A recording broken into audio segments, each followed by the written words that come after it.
the end goal, right, that publishers should have, whether they're using third-party loyalty platform, whether they're tapping into rewarded advertising that obviously embraces loyalty and long-term LTV, whether they're looking to build something in-house. You have to treat loyalty as a commitment.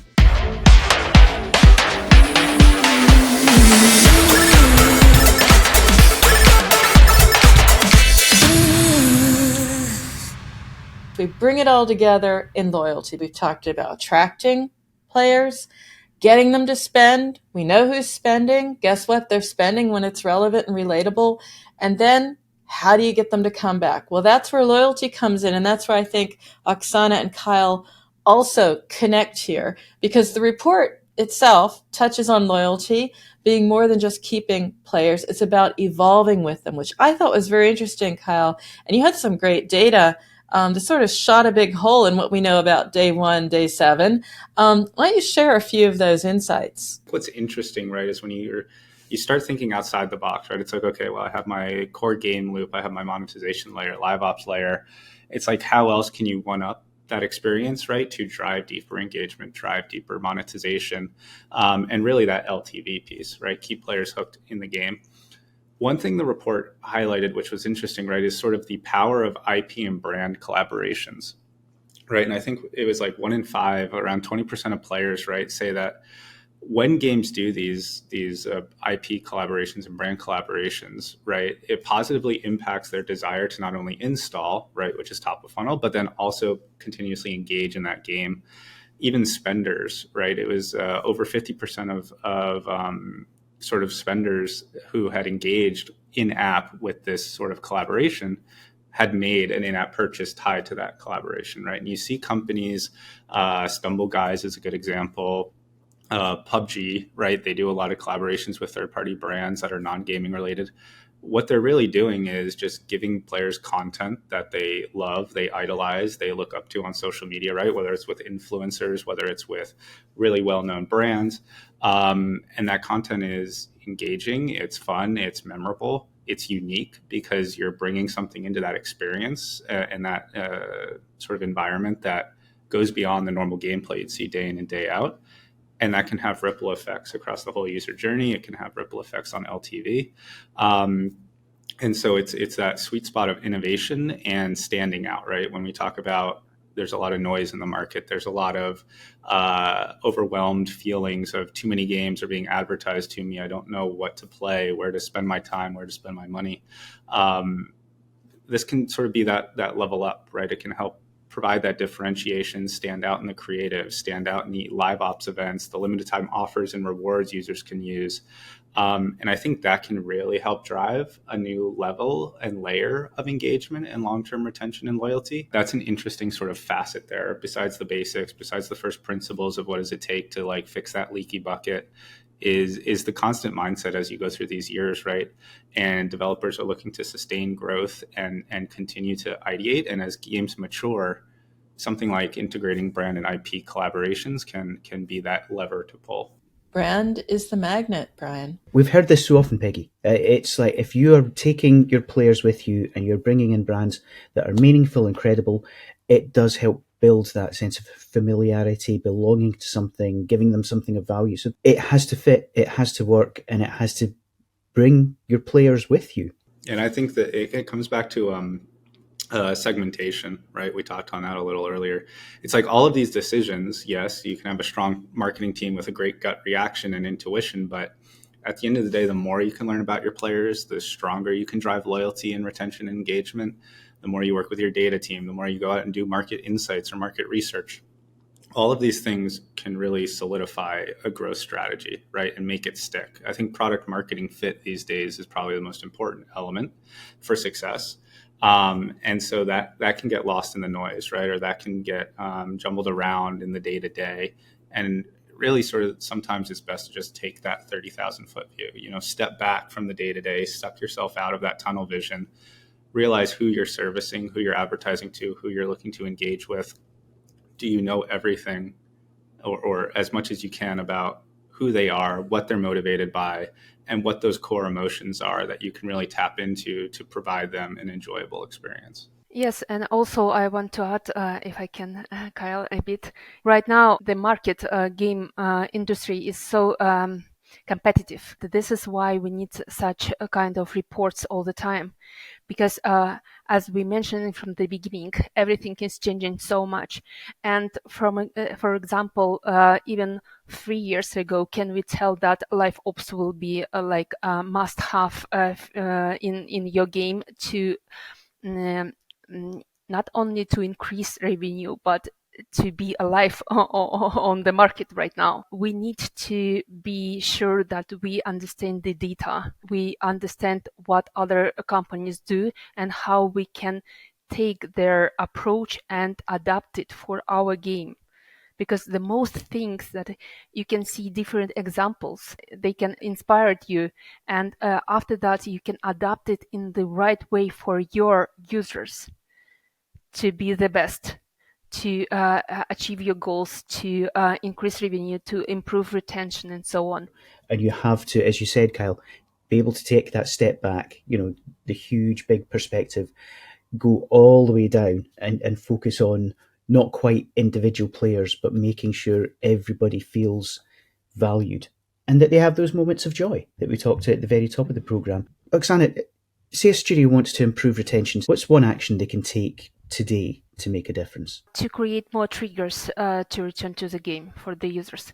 They're valuable triggers that they will remember, that's for sure. I think there is a different methods for each games, depends on which stage they are. And on which life cycle, player life cycle you want to address to, because the game, it's like unique ecosystem. When you will look at your game, you need to understand the methods and events that will work out for your audience. I had a lot of different clients and a lot of different games, but each game is unique. And you need to feel this atmosphere inside the game. You need to feel the users. You need to feel the players and what they want and how they satisfy their needs. And if you catch this moment, you can understand what best feature or event will go there. And this is what I can suggest to the game studios. Try to play your game not as a developer, but as a player. If you cannot, because you work on that so many years, try to see the reaction from the people around you who never played this feature. Because I had some experience with one game. They provide the feature that wasn't very successful inside the game. And when I look at that feature, I understood that only a small percentage of the users will like it. But the developers, they like it so much. Always. Yeah. Always. Every content creator, Oksana, I have done exactly the same. I've been part of development studios where we've all been sitting looking at each other going, why aren't these people playing it right? And as a writer, I've had people, well, why aren't you clever enough to understand how fabulous I am? And it always comes back to the creator being far too caught up in their own ideas and their own assumptions about what your readers, your players, your listeners want. So some great points. Thank you. It all comes together in this show, but it all ties together, of course, in the player journey. And that's what we have in this report. We have a roadmap for understanding and creating longer term engagement. So I'll ask you, Kyle, because it was your report, starting with you. What is the secret? Yes, it's that kind of trick question. There isn't one answer, but I'd love to hear your thoughts. What is the secret to designing a loyalty program that players love? It goes back to the first principles and the idea that the strongest loyalty programs, right, are those that go beyond just a transactional relationship with users and they start to feel more experiential, right? And sort of what do I mean by that? Well, think like a local coffee shop you go to, right? They give you a little punch card, right? And they punch a hole in it every time you order coffee. And when you buy 10, then you get a free one. That's very transactional. Yeah, it's cool. Yeah, you're getting something free, but that's very bare bones, and that can be a form of a loyalty program. When you think more experiential, right, it's now focusing more on how can you make the consumer feel proud of the status of being part of that program? Or how can it make them feel like they're part of something exclusive and valuable, right? And I think part of that experience is also sort of the hook. Think about it. An example is with airlines, right? Lounge access is that hook. It's probably the most valuable piece of the loyalty program for airlines because it gives you stress-free travel. It gives you free food or beverage. It gives you the environment of making an airport and travel comfortable, right? And so for gaming, yeah, there's rewards, right? We've talked about that a ton today, how rewards can be a very powerful tool. But it also, it can include things like giving players teasers to upcoming content or beta access to try a new build. It can be direct access and stronger lines of support, right, and customer support, or access to devs or play sessions or play testing. It could even be gifts and things. The sky's the limit. Like, that's what's great about gaming is like you're not bound to being a little small local coffee shop. Like, you have endless levers to pull to drive experience and valuable experience and exclusive experience. And so I think, right, the end goal, right, that publishers should have, whether they're using third-party loyalty platform, whether they're tapping into rewarded advertising that obviously embraces loyalty and long-term LTV, whether they're looking to build something in-house, you have to treat loyalty as a commitment, right, and invest in it, and not just treat it as a buzzword. Those that can master that, right, they can create really engaging programs, right, and sort of this win-win scenario keeps coming up today because it's that important and that valuable across all these different levers and different teams. Like, that's how you can reap the full value of long-term loyalty in a strong program to really create that win-win scenario. Oxana, what about your take? Was there anything you'd like to add to that, to what Kyle said? So I think that loyalty should be inside the game and through the game, not only with some advantages for the users who paid, but also with some advantages for the users who spent a lot of time inside the game, because they give the experience that other people also experience, like in battles, in the strategy games, in slot games. You need those users and make sure that they are satisfied, and you have a loyalty program not only for paying users but also for non-paying users who spend a lot of time inside your game and help you to create this experience for all users in general. Interesting. So the same way we have tiered prices, we sort of have tiered loyalty programs. We can have longer term players. We can have different types of players need different types of rewards programs, loyalty programs, as well as pricing. That's interesting. Yes, because as I said already several times, there is no paying users. They pay, but they pay differently. They watch advertising. They spend time inside the game. They make teams with others to play in battles or whatever, in cooperative events. So they bring value to your game also. And it's up to you to see how you can monetize them better. If they're engaging with your game, it's up to you as the developer to find a way to make that worth your while. So that was really, really valuable. We like to bring it right back down to what the reason we're all here, which is video games. So we have 2 questions for all of our guests that we ask them before they go. The first is, what are you playing right now? What's obsessing you? What are you playing when you possibly should be doing other things? And secondly, your favourite game of all time. Kyle, we've let you off the hook for the last 5 minutes, so I'm going to come to you first. Sure. Yeah, I think on mobile specifically, I always grew up more first-person shooters, right? So Call of Duty Mobile is definitely at the top of my favorites. Historically, though, I would go with Plants vs. Zombies. Like, I still have that on my phone today, the original one. When I don't have internet or Wi-Fi, right, or I'm on a plane, it's easy to whip out and just play. It's, strategic, fast-paced, exciting, and it's back in, like, takes me back to the earlier days of mobile and just the bare bones of enjoyment. A great mechanic and curiously cozy, without the stress, and I was going to say without the stress and death of Call of Duty, but there's just as much death, but they're all dead already. So some very strong choices. Thank you. And Oksana, how about yourself? Right now, I'm playing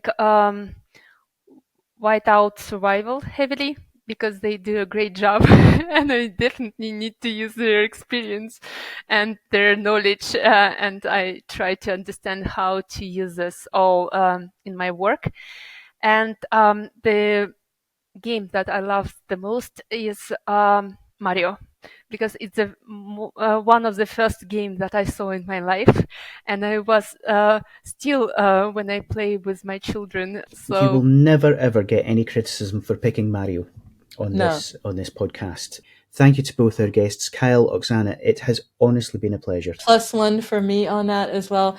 And thank you so much, Oksana, because yes, met you, heard about you, and now we know that you have to come back. So thanks ever so much. And thank you, Kyle, for bringing the Two data big thumbs up for that.